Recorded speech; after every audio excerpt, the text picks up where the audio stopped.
சிலதெல்லாம் முக்கால மாதிரி சாங்ஸ் எல்லாம் பாடும்போது பசங்கள்லாம் எந்திரிச்சு டான்ஸ் ஆடும்போது அப்படியே கண்ணீர் அப்படியே கொட்டுது எனக்கு. ஆனால் எப்படி அது பாடாமல் இருக்க முடியாது இல்லையா? அப்படியே தொடச்சிக்கிட்டு நான் பாடிட்டே இருக்கேன். அப்போது அந்த யார் கண்டெஸ்ட் பண்ணுறாரோ அவர் மேடைக்கு வந்துட்டார்.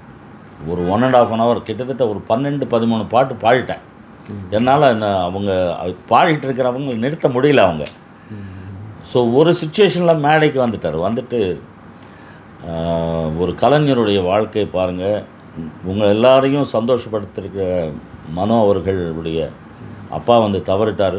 இந்த நியூஸ் வந்து கிட்டத்தட்ட 3 மணி நேரம் ஆச்சு. இப்போது இன்னொரு 3 மணி நேரத்தில் 2 மணி நேரத்தில் அவர் ஃப்ளைட்டு இங்கேருந்து கிளம்பணும்.